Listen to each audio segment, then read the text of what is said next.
Hello guys, हमें उम्मीद है कि आप सभी अच्छे होंगे। हमने इसके पहले वाले वीडियो में समांतर श्रेणी के बेसिक कॉन्सेप्ट पढ़ लिए थे, कैसे उन फार्मूला का यूज होता है, उस पर कुछ हम लोगों ने उदाहरण भी देखे थे। आज हम लोग कक्षा 10 का एक्सरसाइज 5.1 प्रश्नावली 5.1 के सवालों को हल करेंगे। आप लोग वीडियो को बिना स्किप किए हुए लास्ट तक बने रहिएगा और ध्यान से देखिएगा। आप लोगों को भली बात ही समझ में आएगा और आज के बाद से समांतर श्रेणी आसान भी लगने लगेगी। यदि आपने चैनल को सब्सक्राइब नहीं किया होगा तो चैनल को सब्सक्राइब कर लीजिए और अपने दोस्तों को भी शेयर करिए और उनको भी बताइए कि इस चैनल पे डेली बाय डेली आपको क्लास 10th की मैथ पढ़ाई जाती है। आइए आज हम लोग अपना सवाल देखते हैं। क्या है?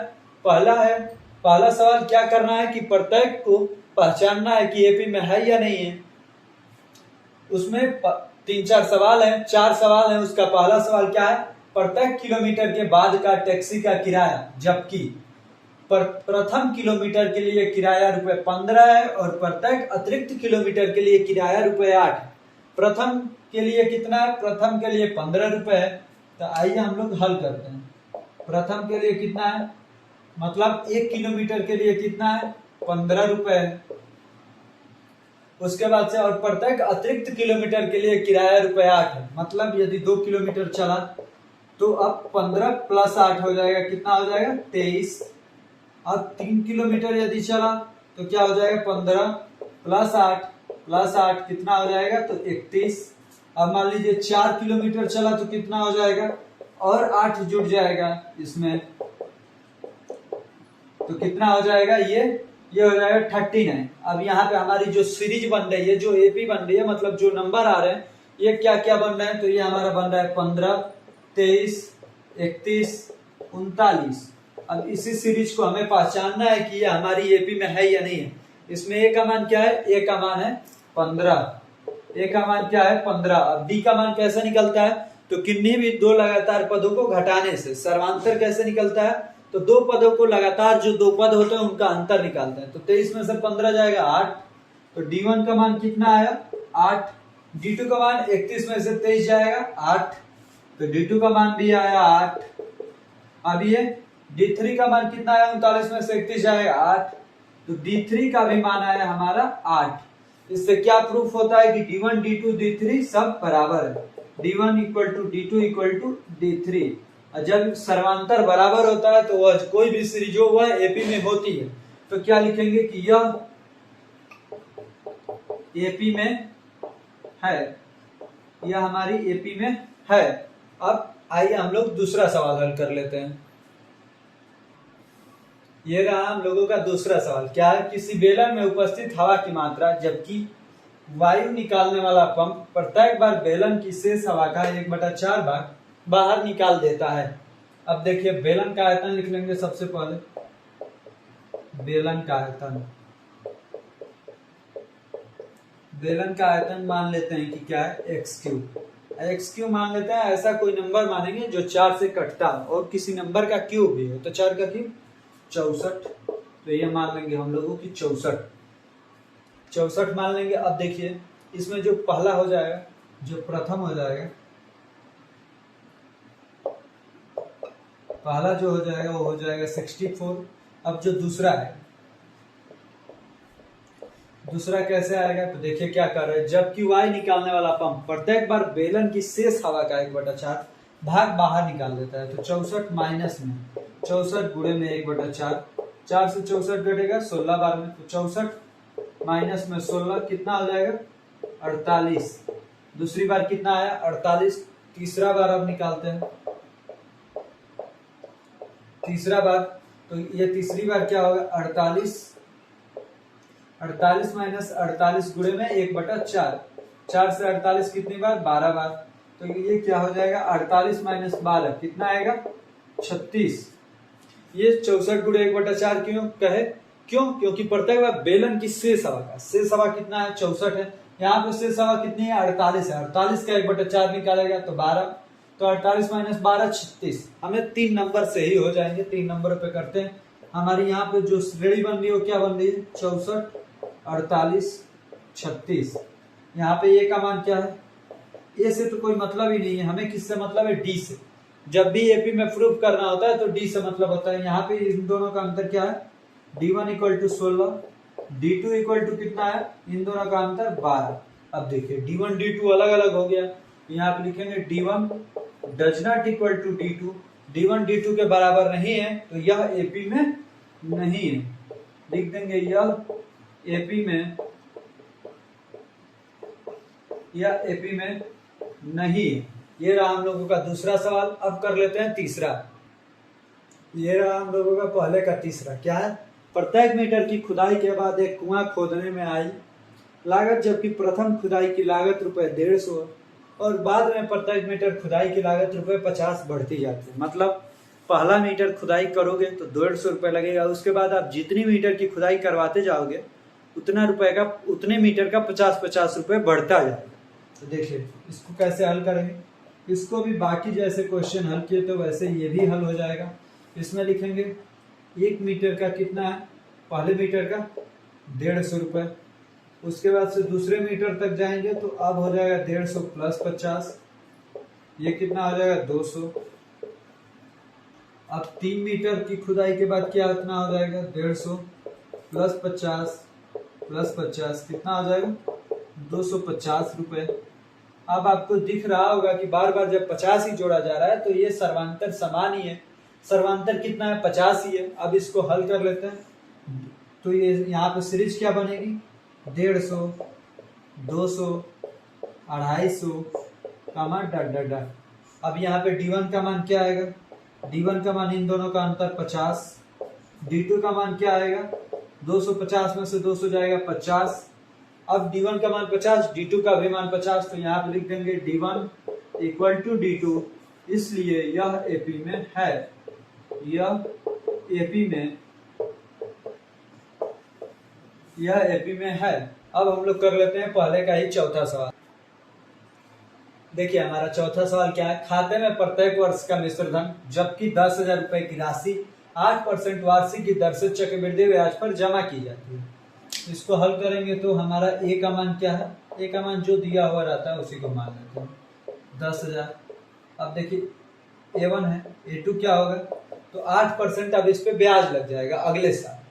तो 10,000 का 8% कितना होगा, 10,000 का 8% होगा 800, 10,000 गुणे में 8/100, 00 से 00 कट गया, 8 गुणे 100 800, तो प्लस 800 कितना हो जाएगा, 10,800। अब देखिए A3 क्या होगा, तब ये जो है इस पे 8% ब्याज लगेगा, 10,800 का 8% कितना हो जाएगा, तो 8% हो जाएगा 816। ऐसे ही निकालेंगे 10,800 का तो 108 गुणे 8 कितना हो जाएगा, 816 नहीं 864,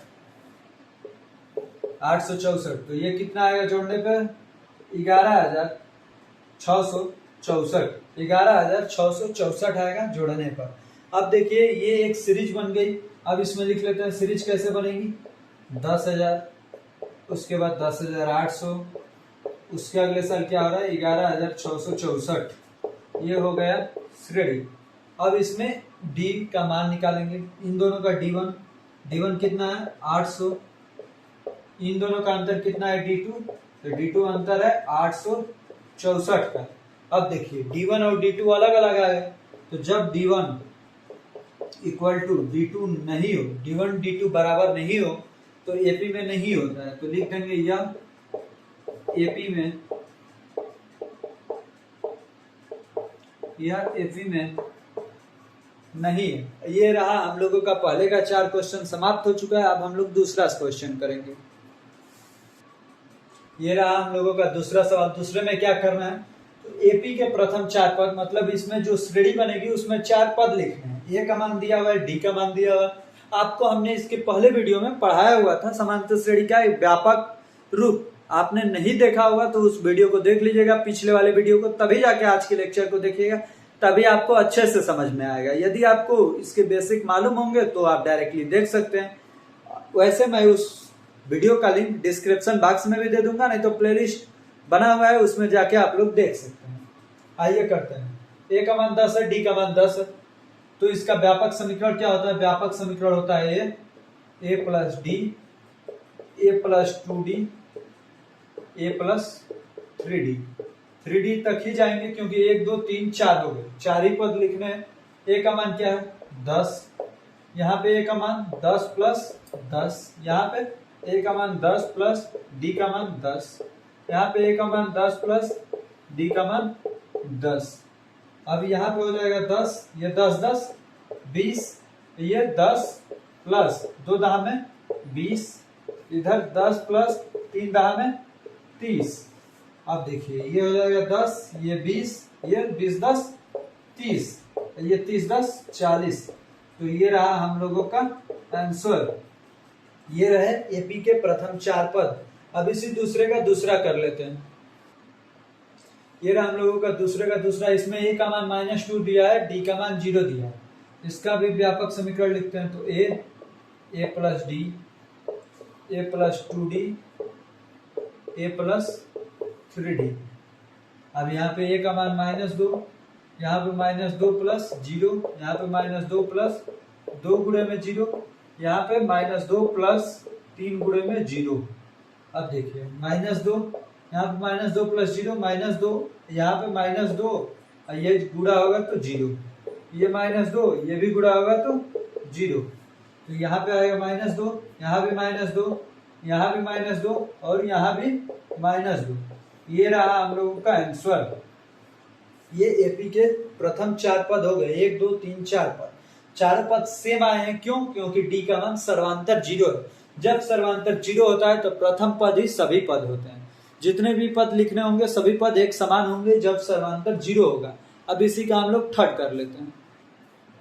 ये रहा हम लोगों का दूसरे का तीसरा। ए का मान 4 दिया है, डी का मान -3। इसमें भी सबसे पहले क्या काम करना है, व्यापक रूप लिख लेना है। ए प्लस डी, ए प्लस 2d, ए प्लस 3d।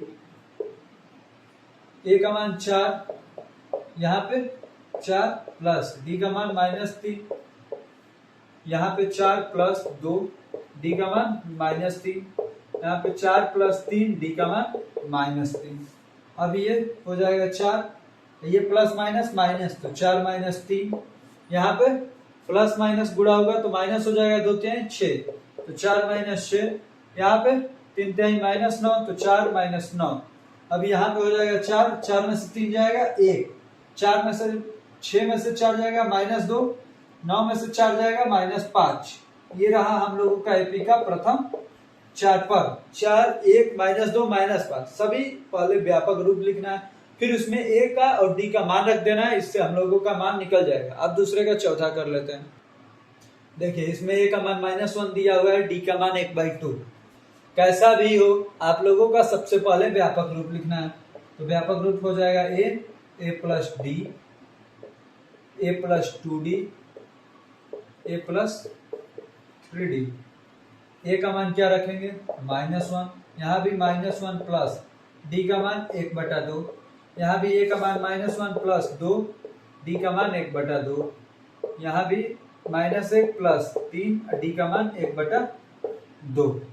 अब ये हो जाएगा -1 1/2, मतलब 1/2 में से 1 घटाएंगे तो कितना आएगा, ये हमारा आएगा -1/2।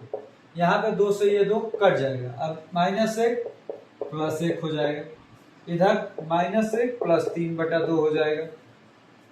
अब देखिए ये आएगा -1, ये -1/2, ये आ जाएगा 0।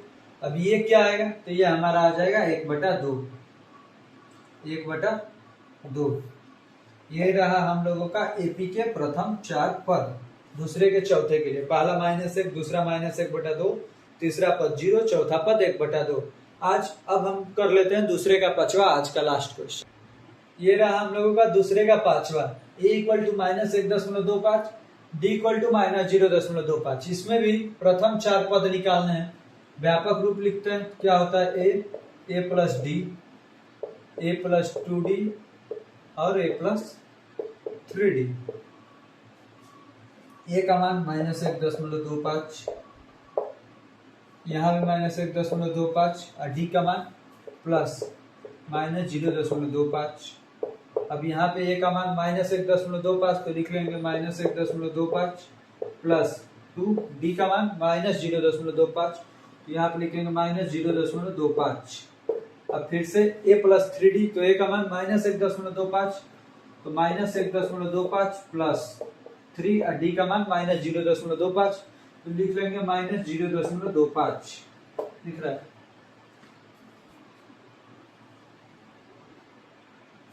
यहाँ पे ये वैसे ही लिख देंगे -1.25।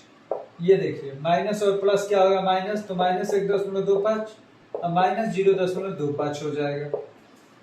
अब ये 2 से गुणा होगा तो डबल हो जाएगा, तो -1.25 और ये प्लस माइनस माइनस और 2 से गुणा करेंगे तो 0.50 हो जाएगा।